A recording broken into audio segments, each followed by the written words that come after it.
avoir la présence de l'adjoint aux finances. J'aimerais bien qu'il s'exprime sur le sujet et qu'il nous explique le décalage. Mais c'est pas à vous de décider qui doit s'exprimer. Non mais je suis désolée, c'est moi qui décide de qui doit répondre. Ça n'empêche pas de vous faire la demande, après vous décidez si vous ne souhaitez pas lui donner la parole. Mais en même temps, un adjoint en finance qui n'a pas la parole sur les discussions d'orientation budgétaire comme sur le budget laisse songeur et pose un certain nombre de questions. Je vous repose quand même cette question. Écoutez, comment expliquer entre le bilan 2017 qui a été publié en décembre, le montant de l'investissement de la ville par habitant à l'époque chiffré à 1558 euros, pardon, à 967 euros, excusez-moi, qui 3 mois plus tard est passé à 1558 euros. Moi, ça me laisse un peu songeur, et j'aimerais bien qu'on m'explique si c'est une erreur, ça peut arriver, à ce moment-là, il faut le dire, et si ce n'est pas le cas, comment on explique ce décalage, quand même, qui est quasiment près du double.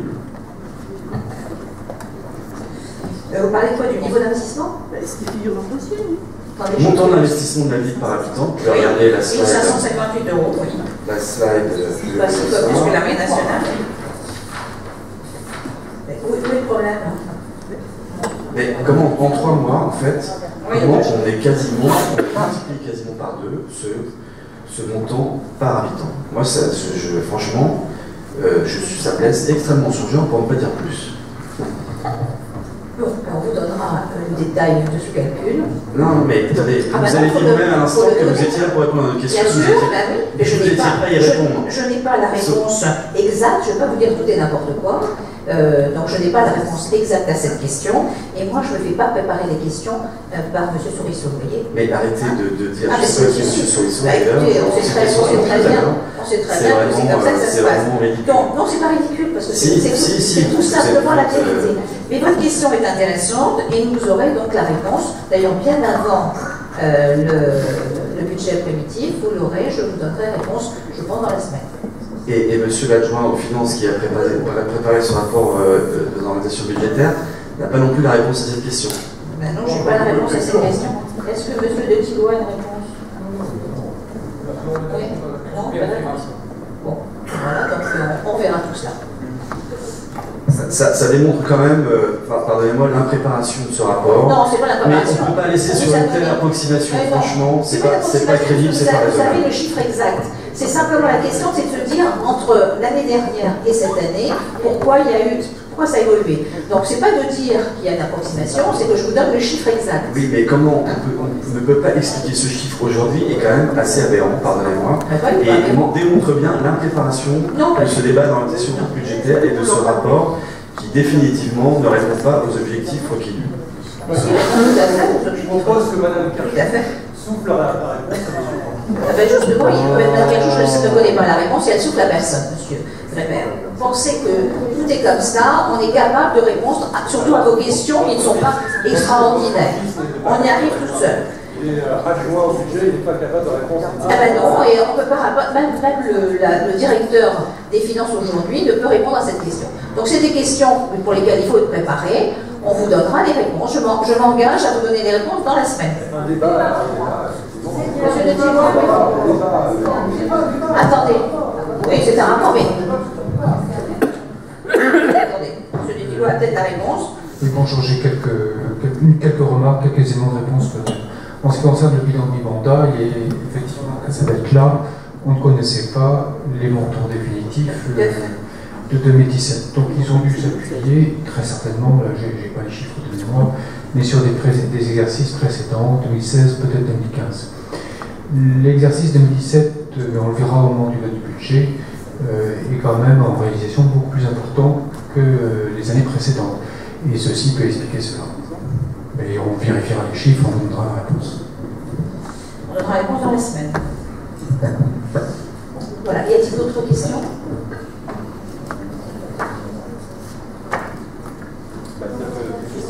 S'il n'y a pas de réponse, c'est pas pour ça que tu as obtenu en faisait. Ils n'ont pas voté la réponse. Je sais bien que M. Francky.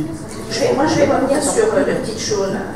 C'est en ce qui concerne la masse salariale, puisqu'elle est contenue quand même, malgré cette hausse mécanique du point d'indice et également du protocole sur les parcours professionnels. Je voulais vous dire qu'on est resté quand même dans cette masse salariale contenue, malgré 2 fois 2 tours d'élection. Oui, tout ça, ça nous coûte cher. Et par conséquent, sans les 2 tours d'élection, on aurait d'autres chiffres. Enfin, mais ça, c'est valable, bien sûr, pour tout le monde. En ce qui concerne les projets que nous avons pour la ville, avec le quartier des Bergères, une question qui m'était posée, c'est de savoir effectivement s'il y aurait des commerces demain dans ce quartier. Il y en aura de nombreux, notamment un grand magasin. Et je voulais déjà vous dire que dans ce lieu s'ouvriront un certain nombre de choses dans les mois qui viennent, notamment une pharmacie, une boulangerie au Pont-Laurieux. Il y a déjà 2 médecins qui se sont installés, un cabinet dentaire également qui va voir le jour dans les mois à venir. Donc il y a déjà un certain nombre de commerces qui vont voir le jour. Et demain, bien sûr, encore davantage, puisque tout autour du rond-point, il y aura de nombreux cafés, une épicerie, d'ailleurs l'épicerie va ouvrir dans les 6 mois, une épicerie bio. Voilà, il y aura déjà quelques petites choses qui feront que les projets vont avancer. Également l'école des Bergères qui ouvrira en septembre avec le gymnase, et puis le soir des Chamoisiaux que nous inaugurons donc avant l'été. En ce qui concerne le quartier Voltaire, l'aménagement de la place du commerce avec également un restaurant de qualité, l'ouverture aussi d'ateliers d'artistes, ce qui n'est pas mentionné dans ce document. Qu'est-ce qu'on avait aussi le CCAS avec les résidents qui sont logés actuellement à la Villa Médicis, et ce jusqu'à la livraison donc, de la nouvelle maison famille. Le centre médico-social, c'est une question dont on reparlera d'ailleurs tout à l'heure concernant les programmes de dépistage systématique de nutrition. Je voulais vous dire qu'au centre d'Olto, à partir du moment où les personnes ont plus de 65 ans, eh bien, il est proposé une consultation à ce niveau-là. Concernant l'enfance, l'enseignement et la jeunesse, donc le maire adjoint l'a dit, l'acquisition de locaux pour l'aménagement d'une crèche dans l'écoquartier et dans le quartier Voltaire, la restructuration également de la crèche des Cèdres. On est à 1118 places en crèche, ce qui est déjà énorme. La réussite scolaire avec l'ouverture du groupe scolaire des Bergères, comme je vous l'ai dit, dès septembre 2018. Des travaux d'extension de l'école Parmentier, il y aura donc des classes élémentaires. Travaux de réhabilitation également de l'école Petitot, école qui sera également étendue. Et puis des travaux nombreux et variés. Sur la jeunesse, un nouvel accueil de loisirs pour l'école des Bergères et l'extension de l'accueil de loisirs dans l'ancien couvent. Renforcement également des initiatives concernant les accueils de loisirs avec plus d'initiation à l'anglais, initiation également à la robotique et au codage. Je vois que ça n'intéresse absolument pas monsieur Grébert, bien sûr. Et au bureau d'information jeunesse avec également de nombreuses choses qui sont proposées à la jeunesse. En ce qui concerne la politique culturelle, eh bien, démarrage des travaux de l'ancien couvent, création du futur musée Paul Bert, ce sera le lancement des travaux, poursuite de soutien des artistes avec l'accueil d'un second résident en art plastique. On avait reçu un chèque qui nous avait réalisé d'ailleurs une très jolie chaise. L'organisation, le maire adjoint l'a dit, du 15e festival de BD et l'anniversaire d'ailleurs des 10 ans du palais de la médiathèque. Nous sommes d'ailleurs une des seules villes de ce département à avoir 3 points de médiathèque dans divers endroits de la ville. Ouverture également du nouveau gymnase de l'école quartier, des tribunes de foot et de rugby. La géothermie qui est déjà mise en place, M. Grimbert. Et puis la fin de la couverture thermique donc du bassin extérieur pour le mois d'avril. Nous avons d'ailleurs mis en place des séances de cinéma, le ciné à la piscine, je ne sais pas comment on appelle ça, ciné-piscine, qui a eu un très grand succès, donc nous fera une deuxième édition sur le même modèle. Voilà, les travaux de la passerelle sont bien engagés. Ils permettront aux piétons et également aux cyclistes ainsi qu'aux personnes handicapées de se rendre aisément et en toute sécurité sur l'île de Puteaux, même si M. Grébert gomme cela. Oui, l'ascenseur permettra de monter avec son vélo. Et en ce qui concerne la voirie... Non, moi je parlais de monter sur son vélo. Mais sur la passerelle, c'est extrêmement dangereux, monsieur Grébert. Alors, on ne la met pas sur son dos, d'ailleurs, parce qu'il y a...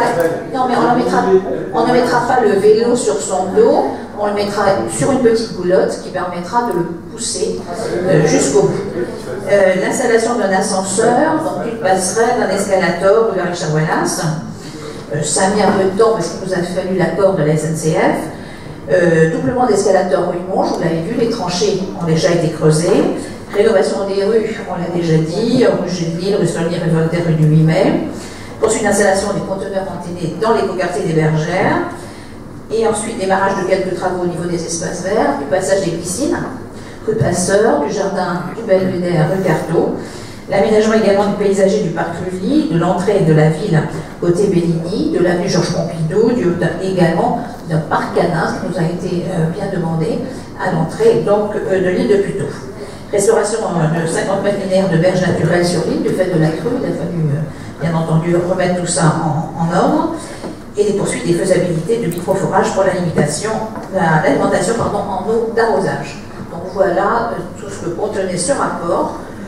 Et moi, je tiens à remercier les services d'administration pour tout le travail qui a été réalisé à ce niveau. Donc, je mets au voie ce rapport d'orientation budgétaire. Qui est contre? Pardon? Si, c'est un rapport. C'est pas un adobe, là, c'est un robe. Donc, on vote. Qui est contre? Qui s'abstient? Ce rapport est adopté. Donc, Madame Pala, pour la question numéro 10. Oui, il s'agit de l'autorisation au maire de signer la convention de partenariat avec la Chambre des métiers et de l'artisanat des Hauts-de-Seine pour la mise en place d'une charte qualité-confiance. Donc la charte qualité-confiance permet de promouvoir le développement économique et de valoriser les entreprises artisanales. Elle s'accompagne de conseils en commercialisation par la Chambre des métiers et de l'artisanat des Hauts-de-Seine.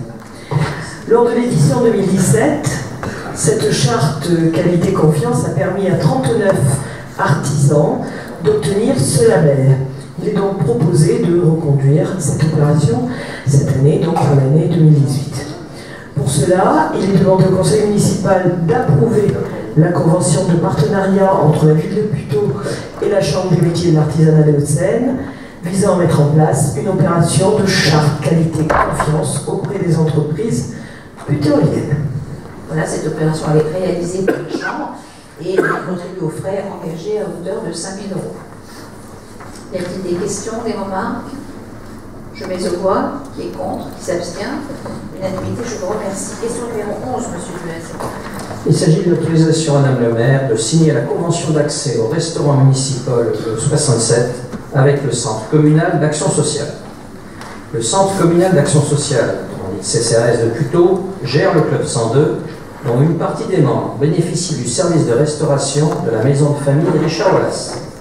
Des travaux de réhabilitation devant se dérouler du 8 janvier 2018 au 31 janvier 2019 au sein de la maison de famille, période durant laquelle les adhérents du Club 102 ne pourront plus bénéficier du service de restauration proposé.